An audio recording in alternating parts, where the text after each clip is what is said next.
అందరికీ నమస్కారం. నేను మీ జగన్మోహిని. తెలుగు సౌరభాల ఛానల్ ద్వారా సహజ పండితుడైన బమ్మెర పోతనామాచ్యునిచే రచించబడిన శ్రీమదాంధ్ర మహాభాగవతం సప్తమ స్కంధం ప్రహ్లాద చరిత్రకు సంబంధించి ఇప్పటి వరకు మనం 24 విభాగాల ద్వారా ప్రహ్లాద చరిత్ర కథాంశాన్ని పద్యభావ సహితంగా చాలా వరకు తెలుసుకున్నాం. ఈ 25వ విభాగంలో నారసింహావతార ఆవిర్భావ విశేషాల్ని మనం తెలుసుకుందాం. హిరణ్యకశ్యపుడు ప్రహ్లాదుడితోటి ఈ స్తంభంలో చూపించగలవా అంటూ ఆ సభామండపంలోని స్తంభాన్ని ఒక్క వేటు వేశాడు. వెంటనే ఆ స్తంభాన్ని చీల్చుకుంటూ నరసింహస్వామి ఆవిర్భవించాడు. ఆ ఆకారం ఎలా ఉందంటే, నరమూర్తిగాదు, కేవల హరిమూర్తియుగాదు, మానవాకారము కేసరి ఆకారమునున్నది, హరిమాయారచితమగు యథార్థము చూడన్. ప్రహ్లాదుణ్ణి రక్షించాలి అనేటటువంటి కరుణరసం, హిరణ్యకశ్యపుణ్ణి భంజించాలి అనే వీరరసం కలిసి జేగీయమానంగా వెలిగిపోతూ మానవాకారము సింహాకారము కలిసి ఉన్నటువంటి నరసింహస్వామి ఆ స్తంభాన్ని చీల్చుకుంటూ బయటకొచ్చాడు. ఆ అవతారాన్ని చూసినటువంటి హిరణ్యకశ్యపుడు తనలో ఇలా అనుకుంటున్నాడట, ఈరోజు నన్ను శిక్షించడానికే ఈ హరి ఏతించినట్లున్నాడు. ఈ హరి చేతిలో నాకు చావు తప్పదనిపిస్తోంది.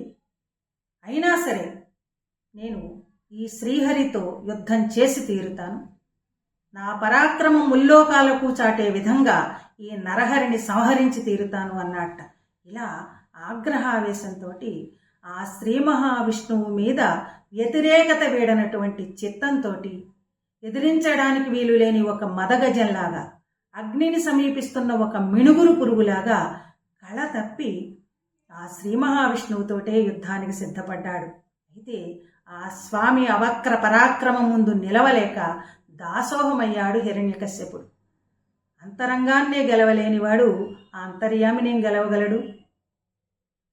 శ్రీ మహావిష్ణువు ఆగ్రహంతో ఊగిపోతూ హిరణ్యకశ్యపుణ్ణి తన తొడల మీదకి చేర్చి తన వాడి అయిన గోళ్లతోటి ఆ గుండెని చీల్చి రక్తాన్ని భూమి మీద కురిపించాడు. జీవనాడుల్ని తెంచేశాడు, వక్షస్థలాన్ని చీల్చేశాడు, పేగుల్ని కంఠహారాలుగా ధరించాడు. ఆగ్రహావేశంతో ఊగిపోతూ సభామండపంలోని సింహాసనాన్ని అధిష్ఠించారు స్వామి. ఆ సమయంలో ఆ సభాసదులెవ్వరూ కూడా ఆ స్వామిని కనీసం చూడడానికే సాహసించలేకపోయారు. ఇంతలో ఆ దేవదేవుణ్ణి చూడాలి అనేటటువంటి ఉత్సుకతతో దేవతలందరూ తరలివచ్చారు. దేవతలందరూ కూడా ఆ స్వామిని శాంతింపచేయడం కోసం వివిధ రకాలుగా స్తుతించారట. అయినా సరే ఆ స్వామి కోపం శాంతించలేదు. లక్ష్మీదేవిని వేడుకున్నారు. ఆవిడ కూడా ఆ జగన్నాథుణ్ణి సమీపించడానికి సందేహిస్తోందట. మళ్ళీ ఈ దేవతలందరూ కూడా ప్రహ్లాదుణ్ణి వేడుకున్నారు. నాయనా, నీ స్తుతి వల్లనే ఆ స్వామి శాంతిస్తాడు, ఇది నీ వల్లనే సాధ్యం అని చెప్పి వేడుకునేసరికి ప్రహ్లాదుడు ఆ నరసింహస్వామిని ఈ విధంగా స్తుతిస్తున్నాడట. నీ గృహాంగణ భూమి నిటలంబు మోవంగ మోదించి నిత్యంబు మ్రొక్కడేని. స్వామి, నీ మంగళస్తవ నికర వర్ణంబులు బలుమారు నాలుక బలుకడేని. నీ అధీనములుగా నిఖిల కృత్యంబులు ప్రియభావమున సమర్పించడేని. నీ పదాంబుజముల నిర్మల హృదయుడై చింతించి మక్కువ జిక్కడేని. నిన్ను చెవులార వినడేని, నీకు సేవసేయరాడేని, బ్రహ్మంబు జందగలడే.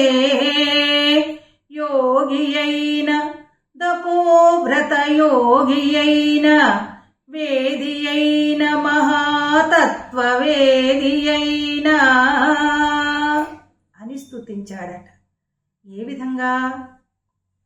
ఓ పరమాత్మ, ఆనందంతో నీ గుడి ముంగిట నుదురు సోకునట్లుగా, అంటే భూమికి నుదురు ఆనే విధంగా, అంటే సాష్టాంగ నమస్కారం చెయ్యకపోతే నీ అనంత నామాలలో ఉన్నటువంటి ప్రతి అక్షరాన్ని కూడా నాలుకతో ఉచ్చరించకపోతే, చేసే ప్రతి పని కూడా నీ అధీనమే అనుకొని ఆనందంతో చెయ్యకపోతే, నీ పాదపద్మాలకు మొక్కకపోతే, చెవులారా నీ నామం వినకపోయినా, నీకు సేవ చెయ్యడానికి రాకపోయినా, ఎంతటి యోగి అయినా, తాపసి అయినా, వ్రతదీక్షాపరుడైనా, మహాతత్వజ్ఞానం కలవాడైనా ఆ బ్రహ్మను పొందలేడు కదా స్వామి.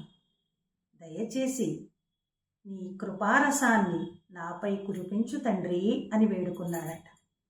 వెంటనే ప్రహ్లాదుడి యొక్క స్తుతి విన్నటువంటి ఆ పరమాత్మ శాంతించాడు.